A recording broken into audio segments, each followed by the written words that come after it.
Question number 9. Show that each of relation capital R in the set A equal to x belongs to z, 0 less than or equal to x less than or equal to 12, given by number 1.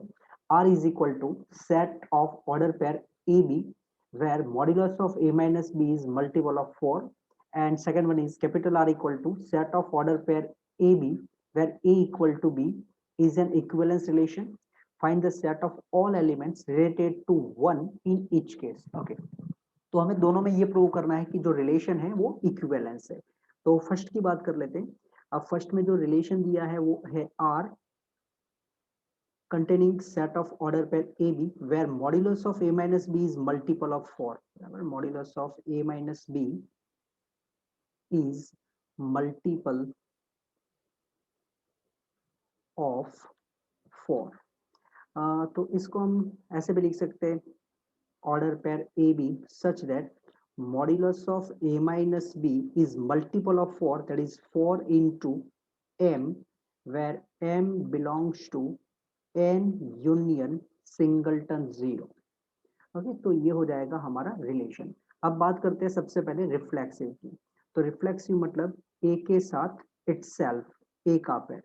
तो जो हमारी condition है वो क्या है, तो modulus of a minus b वो multiple of 4 होना चाहिए, मतलब कि 4 इंटू 1 होल नंबर, बराबर। कोई भी नंबर हो सकता है, वो 0 या तो फिर नेचुरल नंबर। तो यहाँ पर अगर हम दोनों जगह पर a लिख देते हैं, तो modulus of a minus A, modulus of a minus A is 0, and जो 0 है इसको आप मल्टीपल ऑफ 4 बोल सकते हैं, बराबर। तो this one is, you can write this one as a 4 into 0, and that's why we can say a comma a की जो ऑर्डर पेयर है वो r में होगा। It means R is reflexive. तो ये हमने पहला प्रूव कर लिया कि जो रिलेशन है वो रिफ्लेक्सिव है।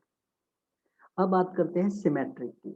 सिमेट्रिक मतलब हमें क्या करना होता है, तो एक हम ऑर्डर पर एक्सेप्ट करेंगे आर में और उसका फ्लिप हमें प्रूव करना पड़ेगा। तो let a B belongs to R. अब a B belongs to R हमने लिखा, इसका मतलब क्या है, तो इसका मतलब है modulus of a minus b is equal to 4 into m, means it is multiple of 4, where m belongs to capital N union singleton 0. अब modulus of a minus b का वैल्यू 4 इंटू एम है, तो फिर modulus of b minus a इसका value कितना होगा, तो ये भी सेम 4 इंटू एम है, बराबर। And where m is n union singleton 0। या तो आप ऐसे बोल सकते हैं कि modulus of a minus b is multiple of 4, so modulus of b minus a is also multiple of 4, and that's why position change करने के बाद भी हमारी कंडीशन ट्रू है, इसका मतलब B A belongs to R, and that's why R is symmetric. तो ये हो गया हमारा जो रिलेशन है वो सिमेट्रिक है। इसके बाद ट्रांजिटिव। तो ट्रांजिटिव के लिए let a comma B belongs to R, and अब हमें नया पेयर बी से स्टार्ट करना पड़ेगा। तो let b comma c is also in R. अब modulus of a minus modulus a minus b वो क्या होगा, मल्टीपल ऑफ 4 होगा। क्यों, क्योंकि हमने a B belongs to R लिखा है। तो A B belongs to R, इसका मतलब modulus of a minus b is multiple of 4, और we can say 4 into m. And B C belongs to R, इसका मतलब modulus of b minus c is also 4 into another number, say it is n। अब यहाँ से हम modulus को हटा देते हैं। तो अगर हम मॉड्यूलस को हटाते हैं और मान लेते हैं कि a ग्रेटर है, बराबर, विदाउट लॉस ऑफ जनरलिटी, तो a माइनस बी ये कितना हो जाएगा, तो 4m हो जाएगा। a को हमने ग्रेटर मान लिया है, एंड या तो अगर ग्रेटर नहीं मानना है तो फिर प्लस और माइनस लिख सकते हैं। एंड सेकंड में से आ जाएगा modulus of b minus c is equal to plus और माइनस 4 into n। अब इन दोनों जो हमने इक्वेशन टाइप लिखा है उसमें से हमें कोई एक एल्जेब्रिक ऑपरेशन अप्लाई करना होगा और a माइनस सी डिराइव करना है। तो दोनों को ऐड कर लो, तो a minus b plus b minus c. अगर हमने दोनों को ऐड कर लिया तो राइट साइड में मिल जाएगा हमें 4m प्लस और माइनस 4n। लेफ्ट साइड में से हम minus b n plus b को कैंसिल कर ले तो हमें मिल जाएगा a minus c is equal to, right side से प्लस और माइनस 4 को हमने कॉमन निकाल दिया तो इधर आ जाएगा m प्लस n। अब ये जो m एंड n है वो कहाँ पर होंगे, तो वो या तो नेचुरल नंबर होंगे या तो जीरो होंगे। तो अगर mn belongs to n union 0 है तो फिर उनका एडिशन मतलब कि m प्लस n वो भी n यूनियन सिंगलटन 0 का मेंबर होगा and that's why we can say modulus of a minus c is multiple of 4. Modulus of a minus c is multiple of 4 and so order pair a comma c belongs to R और अगर ये R में है तो जो हमारा relation है वो ट्रांजिटिव हो जाएगा। तो अब तक हमने प्रूव किया कि जो रिलेशन है वो रिफ्लेक्सिव है, सिमेट्रिक है एंड ट्रांजिटिव है and that's why R is an equivalence relation. बराबर, तो जो भी हमें रिलेशन दिया था वो रिलेशन इक्विवेलेंस है, ऐसा हम प्रूव कर चुके हैं। अब आगे क्वेश्चन में ऐसा दिया है कि अगर इक्विवेलेंस रिलेशन प्रूव करने के बाद all elements related to 1 in each case, तो हमें अब करना क्या है, 1 के साथ जो रिलेटेड नंबर है वो हमें फाइंड करने, तो इसको हम इक्विवेलेंस क्लास ऑफ 1 बोल सकते हैं। बराबर, ये हम प्रीवियस वीडियो में ऑलरेडी डिस्कस कर चुके हैं। तो इक्विवेलेंस क्लास ऑफ 1 मतलब कि 1 के साथ जिसने पेयर बनाया है ऐसे नंबर, तो रिलेशन रिफ्लेक्सिव है, इसका मतलब 1 इटसेल्फ तो आएगा ही। दूसरी बात, हमें modulus of a minus be multiple of 4 चाहिए, तो इसका सीधा मतलब ये हुआ कि 1 एंड जो सेकेंड नंबर है उसके बीच में डिफरेंस कितना होना चाहिए, 4 का होना चाहिए। क्यों? क्योंकि 1 के साथ मान लो किसी नंबर ने ऑर्डर पेयर बनाया 1 comma A belongs to R, तो इसका मतलब क्या होगा, तो इसका मतलब होगा modulus of 1 minus A is multiple of 4, that is we can say 4 into M, जहां पर हम बोलते हैं कि m belongs to n union singleton 0, तो दोनों के बीच का जो डिफरेंस है वो 4 का मल्टीपल होना चाहिए। तो इसलिए हम 4 ऐड करते जाएंगे, तो ये 1 है, 1 में हमने 4 ऐड कर लिया तो 5, इसके बाद अगेन 5 में 4 ऐड कर लिया तो 9, इसके बाद 9 में 4 ऐड कर देंगे तो 13, बट हमें जो सेट दिया गया है जिसके ऊपर रिलेशन डिफाइन किया गया है उसमें मैक्सिमम 12 तक जाना है। बराबर, तो ये हो गया हमारा आंसर, 1 के साथ जिन्होंने ऑर्डर पेयर बनाई है ऐसे नंबर्स। अभी इसमें आते हैं नंबर 2 पे। नंबर 2 में क्या दिया है, तो r is equal to set containing order pair A B, A equal to B है, तो इधर है r is equal to set of order pair A B where A is equal to B. Okay, तो सबसे पहले reflexive की बात कर लेते हैं। रिफ्लेक्सिव मतलब ए के साथ ए, कंडीशन क्या है, तो ए इक्वल टू बी, तो अगर हम दोनों जगह पर ए लिखेंगे तो उससे कोई फर्क नहीं पड़ेगा, ए इक्वल टू ए ये तो ऑलवेज ट्रू होता ही है। बराबर, तो a equal to A is true, it means a का इटसेल्फ के साथ जो पेयर है वो r में आएगा, तो यहाँ से हम बोल सकते हैं कि जो r है वो एक रिफ्लेक्सिव रिलेशन है, so this one is reflexive.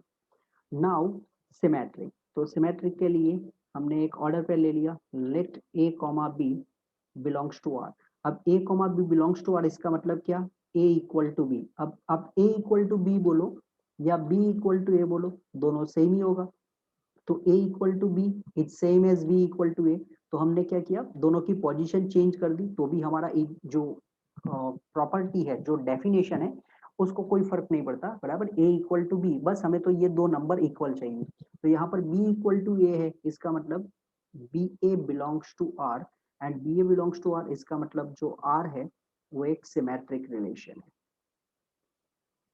अब आते हैं ट्रांजिटिव रिलेशन पर। तो ट्रांजिटिव के लिए let a comma B belongs to r and b comma c belongs to r। A B belongs to R इसका मतलब क्या है, तो a equal to B and B C belongs to R, इसका मतलब क्या हो जाएगा, b इक्वल टू सी। तो a की वैल्यू b की बराबर है, b एंड c दोनों इक्वल है, तो यहाँ से हम बोल सकते हैं कि a इक्वल टू सी हो जाएगा। और अगर a एंड c इक्वल है तो इसका मतलब a एंड c का जो ऑर्डर पेयर है वो r में लिख सकते हैं, तो यहाँ से मिल जाएगा r is an equivalence relation. बराबर, आर एक इक्विवेलेंस रिलेशन है। अब एक जो छोटा सा हमारा क्वेश्चन बाकी रहा उसकी बात कर लेते हैं।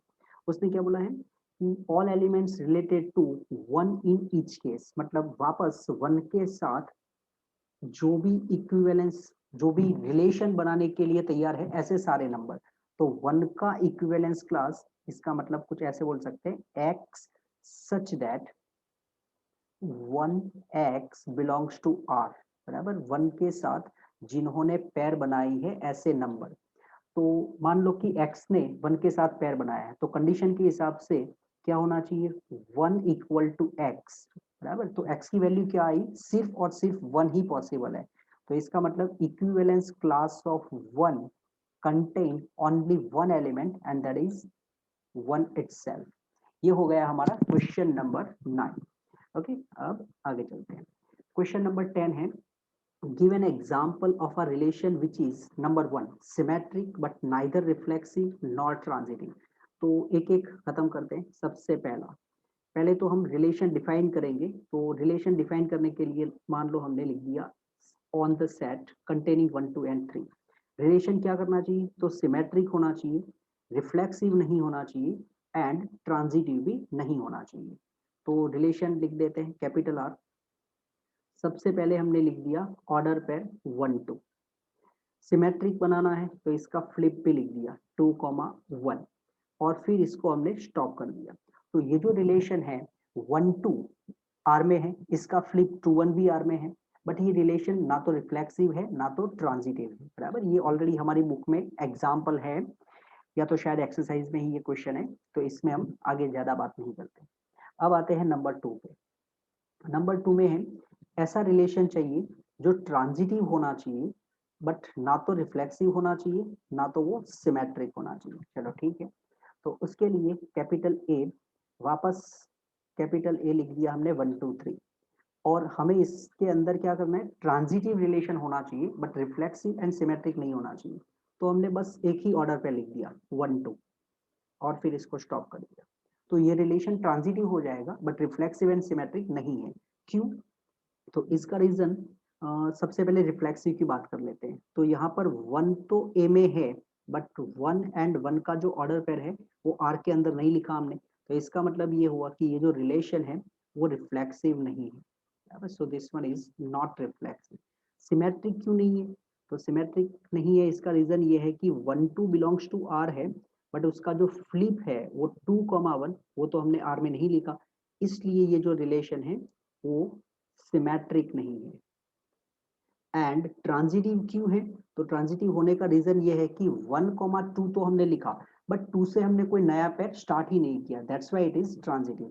तो इसके लिए आप कुछ ऐसे बोल सकते हो कि A B belongs to R, बराबर है, तो फिर उसकी डेफिनेशन के हिसाब से ट्रू होना चाहिए। तो A B belongs to R and B C belongs to R, ये हमारी डेफिनेशन है। A B belongs to R and B C belongs to R implies A comma C R में होना चाहिए। अब यहाँ पर है क्या, तो हमने 1 2 लिखा है बट 2 से कोई पैर ही स्टार्ट नहीं किया, तो इसलिए हम बोल रहे हैं कि ये जो रिलेशन है वो ट्रांजिटिव है। तो थोड़ा लिख देते हैं 1 2 belongs to R but there is no pair, there is no pair from 2, from 2 मतलब starting from 2, and that's why the relation is transitive, therefore the relation is transitive। Okay, अब आते हैं नेक्स्ट, और नेक्स्ट है क्या, तो number 3। Number 3 में उन्होंने बोला है रिलेशन रिफ्लेक्सिव होना चाहिए, सिमेट्रिक भी होना चाहिए बट ट्रांजिटिव नहीं होना चाहिए। ओके, तो नंबर 3 के लिए वापस सेट लिख देते हैं capital A 1 2 and 3। Relation reflexive बनाना है, सिमेट्रिक भी बनाना है बट ट्रांजिटिव नहीं बनाना है। ओके, तो इसके लिए क्या करेंगे, आर सबसे पहले तो रिफ्लेक्सिव बनाना है। अगर रिफ्लेक्सिव चाहिए तो 1 1 अंदर लिखना पड़ेगा, फिर 2 2 ये भी लिखना पड़ेगा, 3 3 ये भी अंदर लिखना ही पड़ेगा। ओके, अब इन्होंने बोला है सिमेट्रिक रिलेशन चाहिए। अगर यहाँ तक छोड़ देंगे तो ये रिलेशन तो रिफ्लेक्सिव भी हो जाएगा, सिमेट्रिक भी हो जाएगा, ट्रांजिटिव भी हो जाएगा। हमें तो बोला गया है कि रिलेशन ट्रांजिटिव नहीं होना चाहिए। तो उसके लिए हमने क्या किया, तो सबसे पहले तो 1 2 लिख दिया, बराबर। 1 2 लिखा, सिमेट्रिक रिलेशन बनाना है इसलिए हमें इसके अंदर 2 1 रखना पड़ेगा। ओके, इसके बाद 1 2 है तो फिर हमने 2 3 रख दिया, बराबर। 1 2 2 3 रख दिया। अगर हम 2 3 रखेंगे तो कंपलसरी हमें क्या करना पड़ेगा, अंदर 3 2 ये भी रखना पड़ेगा, बराबर, क्योंकि रिलेशन सिमेट्रिक बनाना है। बट हम यहाँ पर ऐसे बोल सकते हैं कि ये रिलेशन जो है वो ट्रांजिटिव नहीं होगा। क्यों? तो इसको पहले स्टॉप कर देते हैं। अब यहाँ पर देखो 1 1 2 2 3 3 रिफ्लेक्सिव हो गया, 1 2 उसका फ्लिप 2 1, इस पेयर को तकलीफ नहीं है, 2 3 उसका फ्लिप 3 2 वो भी अंदर आ गया, तो ये रिलेशन सिमेट्रिक हो गया। ट्रांजिटिव क्यों नहीं है? तो ट्रांजिटिव के लिए आप ये बोल सकते हैं कि देखो 1 2 एक ऑर्डर पेयर है, फिर 2 से एक नया ऑर्डर पेयर स्टार्ट हो रहा है और वो है 2 3, तो 1 2 है, 2 3 है, बट 1 3 तो हमने अंदर लिखा ही नहीं, तो इसका मतलब ये रिलेशन ट्रांजिटिव नहीं है। ओके, तो यहाँ पर ट्रांजिटिव के लिए रीजन लिख देते हैं, 1 2 belongs to R, 2 3 belongs to R, but 1 3 is not in R, and so this relation is not transitive। तो ये जो रिलेशन है वो ट्रांजिटिव नहीं है, इसका ये रीजन आ गया। अब आते हैं नंबर फोर्थ में। फोर्थ में क्या बोला है, तो रिलेशन जो है वो रिफ्लेक्सिव होना चाहिए, ट्रांजिटिव भी होना चाहिए, बट सिमेट्रिक नहीं होना चाहिए। ओके, तो वापस कैपिटल ए, इस बार लिख देते हैं ABC। रिलेशन डिफाइन करना है जो रिफ्लेक्सिव होना चाहिए, तो रिफ्लेक्सिव होने के लिए हमें A, लिखना पड़ेगा, फिर B, ये भी अंदर लिखना पड़ेगा, क्योंकि रिफ्लेक्सिव मतलब A का इटसेल्फ के साथ, B का इटसेल्फ के साथ एंड C का इटसेल्फ के साथ, वो तो कंपलसरी लिखना ही पड़ेगा। इतने लिख दिए हमने। अब क्या बोला है, तो रिलेशन जो है वो ट्रांजिटिव होना चाहिए बट सिमेट्रिक नहीं होना चाहिए। तो हमने फिर A एंड B ये ऑर्डर पे लिखा और इसको स्टॉप कर दिया। ये रिलेशन हमारा हो जाएगा जो कंडीशन है उस हिसाब से। क्यों? क्योंकि AA, BB एंड CC है, तो रिलेशन रिफ्लेक्सिव तो हो ही गया। सिमेट्रिक क्यों नहीं है? तो सिमेट्रिक नहीं होने का रीजन ये है कि AB तो R में है, बट इसका जो फ्लिप है B, A वो हमने R में नहीं लिखा, बराबर। तो इसलिए ऐसा बोल सकते हैं कि ये जो रिलेशन है वो सिमेट्रिक नहीं है, तो this one is not symmetric. अब ट्रांजिटिव क्यों है? तो ट्रांजिटिव होने के लिए आप ऐसे सोचो कि A, है, तो क्या A से कोई नया ऑर्डर पेयर स्टार्ट हो रहा है? तो बिल्कुल हो रहा है, AB। और अब ट्रांजिटिव के लिए जो नई पेयर चाहिए वो कौन सी पेयर चाहिए? तो A के साथ A है, A के साथ B, तो यहाँ से आपको A कट करने पर क्या दिखेगा, A, B, तो वो पेयर तो अंदर है ही। B, तो B से तो कोई पेयर स्टार्ट ही नहीं हो रहा है, इसका मतलब ये जो है B का पेयर वो हमारी ट्रांजिटिव की कंडीशन में पास हो गया। C, तो C से कोई ऑर्डर पेयर स्टार्ट नहीं हो रहा है, मतलब इनको भी नहीं देखना है। फिर आए हम AB, तो अगर हम AB की बात करते हैं तो AB क्या कोई B से नया ऑर्डर पेयर स्टार्ट हो रहा है? तो बिल्कुल हो रहा है, B, है।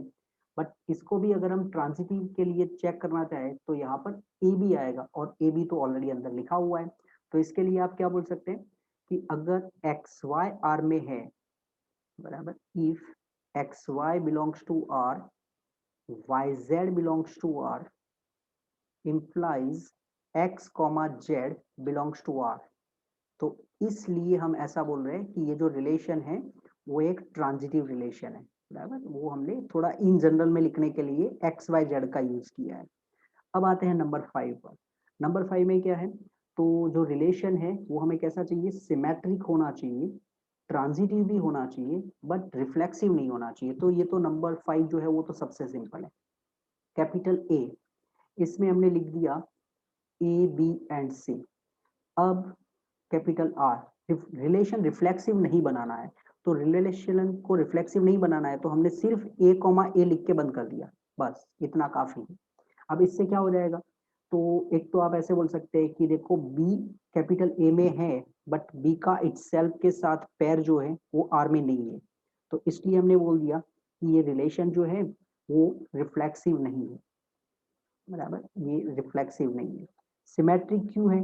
तो उसके लिए आप ऐसे बोलो कि ए का फ्लिप क्या होगा, वो खुद ही होगा, बराबर। तो A, बिलोंग्स टू आर, तो अगर उसका हम फ्लिप करेंगे तो वो भी A, ही आएगा एंड वो आर में है, तो इसलिए ये रिलेशन जो है वो सिमेट्रिक भी है।